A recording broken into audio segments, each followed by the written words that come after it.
Good morning, book lovers of the internet. Welcome back to my channel. If you're new here, make sure to subscribe because for every subscriber, I get a new subscriber and I also read a page from a book of my choice. So in today's video, I am going to speak about a book which made me go through a lot of feels, I suppose, and this one is called Sea Prayer by Khaled Hosseini.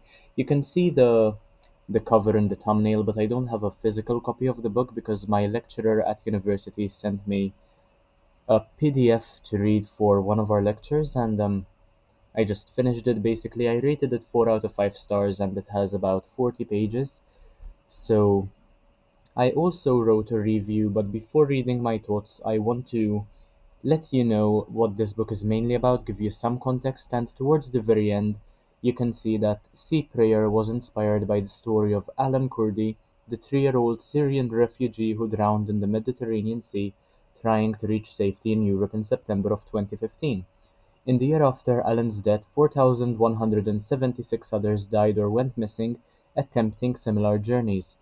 This book is dedicated to the thousands of refugees who have perished at sea, fleeing war and persecution. So very emotional sort of book, or prayer rather, because these are things that people with even a shred of humanity would hope never to see happening, and yet they still do to this day.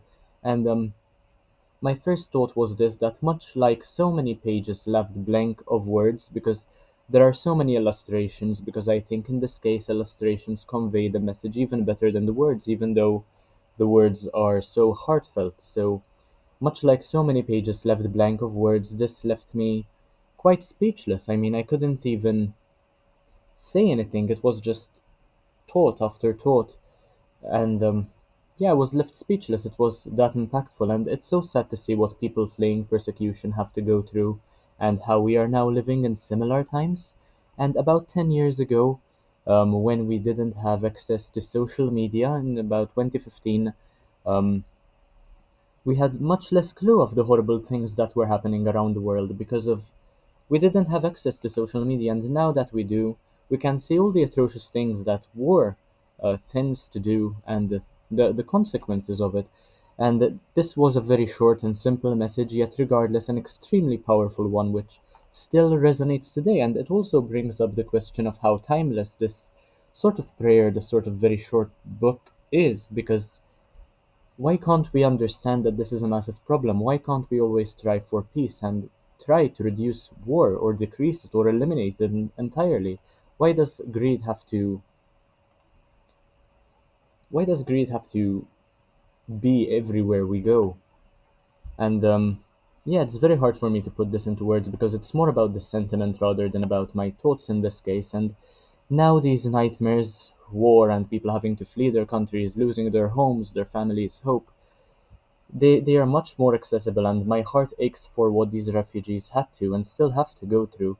And as I've been saying, they not only lose their homes but also their family members and hope entirely. And sometimes once you lose your family, you have nothing else to live for, and that is what removes hope from your life entirely. And that is an absolutely terrible thing to feel, which definitely nobody should have to suffer through, especially children, people who haven't yet experienced their lives or have understood the sort of beauty um, it could be filled with, because all these kids know is war, death, the tragic things that war implies, that war creates. So my final thing I want to say is that may peace finally reign in such a fucked up world. So, as someone who is absolutely frightened of drowning, this book was very easy to empathize with. And as you might know, I do a lot of swimming precisely to prevent such a thing from happening if I can prevent it from happening. But other people just never learn how to swim, and they've never been taught or have the opportunity to learn. And this is the way their lives end at such a young age, stolen from them, all those opportunities taken away because of some greedy people who just drop bombs all over their countries needlessly, killing innocent people for no reason. So it must be said that most of us really shouldn't take anything we have for granted, and we should also be extremely grateful for that which we already have. And if you haven't understood this already, as you can see, I'm a bit emotional making this video, but I am here, of course, not speaking about materialism, but rather the sentiment of appreciating your family, of appreciating certain emotions which material things can never give you, which money can never create. So take care of those and prioritize them in your life, because one day you might just realize that they're not there anymore, and that is when when you'll realize that your life's totally gone to shit. And it might not always be your fault, but these things happen. So anyway, those are my thoughts on Sea Prayer by Khaled Hosseini. It was the first book by this author I read, and it made me very emotional, as you can see. And I hope you enjoyed what I had to say.